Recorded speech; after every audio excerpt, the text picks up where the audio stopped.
नमस्कार and welcome you to world affairs. मैं हूं प्रशांत धवन। नाउ रिसेंटली एक ऐसा दृश्य देखने को मिला जिसको देखकर आप कह सकते हैं कि लिटरली ना आज के समय ये आदमी कैसे भी करके जाता है कि इंडिया और मालदीव्स के रिलेशंस बिल्कुल डिस्ट्रॉय हो जाएं। रिसेंटली मालदीव्स के जो प्रेसिडेंट हैं मुइज़ू, ये चाइना से जब वापस मालदीव्स में आए तब एयरपोर्ट पे इन्होंने ये कह दिया कि मालदीव्स चाहे छोटा देश हो मगर हमें कोई बुली नहीं कर सकता। बुली करना होता है कि किसी को धक्का मार के बिल्कुल उसको दबा देना, उसको आप अपनी पावर से उसको आप डरा धमका रहे हो। तो बुली ये कह रहे हैं कि हम नहीं होंगे। और ऑब्वियसली ऑब्वियसली इनका यहाँ पे इशारा इंडिया की तरफ था। आप देखोगे बहुत सारे इंडियन मीडिया आउटलेट्स इसको रिपोर्ट कर रहे हैं कि मालदीव्स के प्रेसिडेंट ने एक वेल्ड जैब ली है एट बुली इंडिया एमेड्रो। ये मैं कहूँगा बहुत ज़्यादा एक प्रोवोकेटिव स्टेटमेंट है। ये चाहते हैं कि इंडिया की तरफ से रिएक्शन आए, दोनों कंट्रीज के बीच में रिलेशंस खराब हो। और जो ये जो क्लिप है ना इनकी 8 सेकंड की, ये मैं चाहता हूँ ये आप देखें। We may be small, but that doesn't give you the license to bully us. और बड़ा शुक्रिया।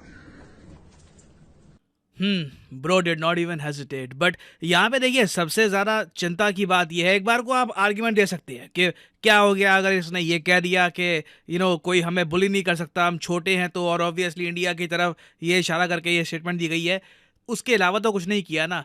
देखिए इन्होंने संकेत दे दिए हैं कि प्रॉब्ली ये इंडिया से जो मेडिसिन का इम्पोर्ट है ये भी रोक सकते हैं। यहाँ पे आप देख पाएंगे जब ये अपना स्पीच दे रहे थे तब इन्होंने एक लाइन बोली थी कि वी मतलब मालदीव्स होपफुली ये चेंज करेंगे अपना तरीका ड्रग्स इंपोर्ट करने का। देखिए मोहम्मद मुइज़ू ना इकोनॉमिकली भी मैं देख रहा हूँ इंडिया और मालदीव्स के रिलेशंस को बिल्कुल तोड़ना चाहते हैं।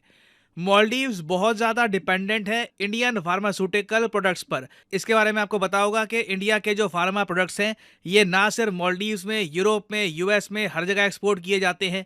अभी रिसेंटली देखिए भारत से जो एक्सपोर्ट की जाती है कॉफ सिरप, खांसी की दवाई, ये काफ़ी कंट्रोवर्सी में आ गई थी क्योंकि कई कंट्रीज़ में बच्चे हैं उनकी मौत हो गई थी।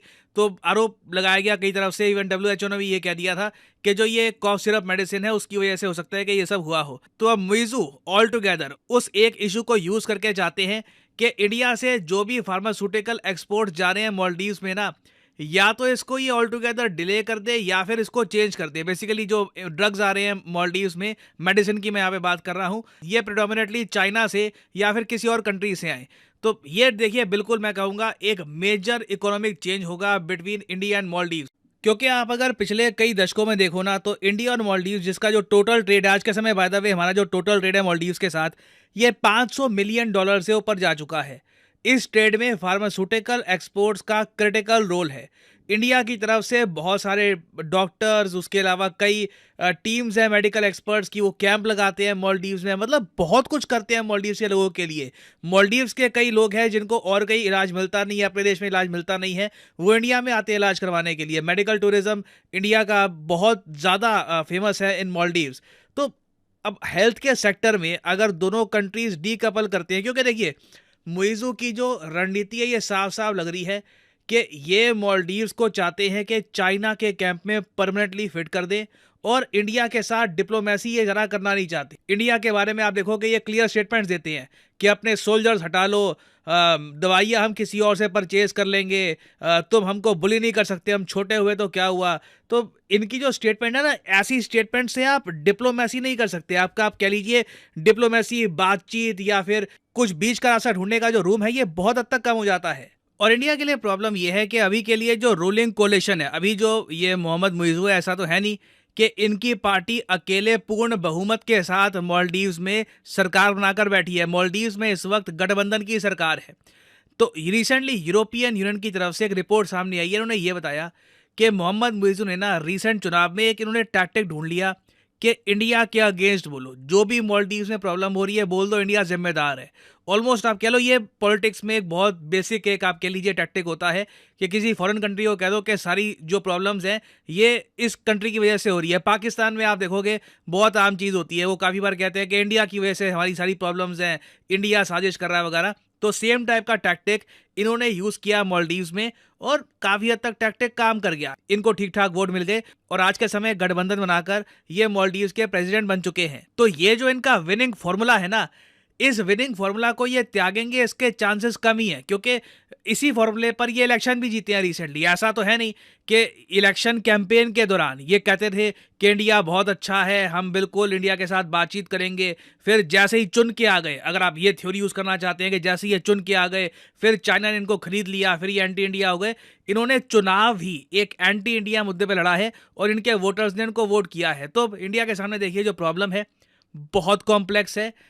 ये जो केस है मैं कहूँगा इससे पहले 2 कंट्रीज और थे जिनके लीडर्स इंडिया के बारे में बहुत ज़्यादा खराब कहते रहे। एक तो नेपाल का, आपको याद होगा केपी ओली, वो केपी ओली हर दूसरे तीसरे महीने में इंडिया के बारे में एक नेगेटिव स्टेटमेंट देते थे।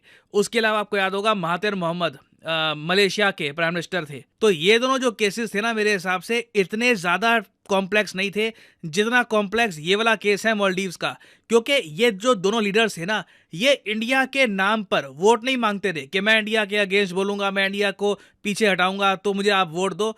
मिज़ू का केस देखिए बहुत ज़्यादा चिंताजनक है और देखना होगा इवेंचुअली इंडिया क्या अप्रोच अपनाता है, किस तरीके से हम मालदीव्स के साथ डील करते हैं इन द नियर फ्यूचर।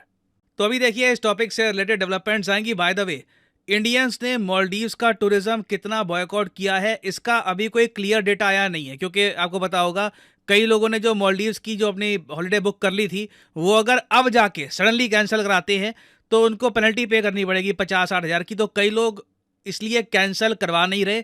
थोड़ा सा रुक कर देखना होगा आराम से 4-5 महीने बाद कि क्या नंबर सामने आते हैं। कुछ उस टाइम जो डेटा सामने आएगा मैं आपके लिए उस टाइम एक अपडेटेड वीडियो ले आऊँगा। तो मालदीव्स काफ़ी न्यूज़ में रहेगा, I will make updated videos on this. और अनअकैडमी के देखिए ऑफर चल रहे हैं आज के समय।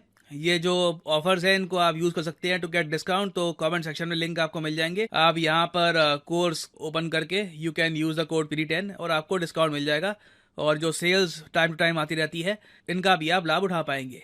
सो this is the end of the video, thanks for listening and as always may the gods watch over you.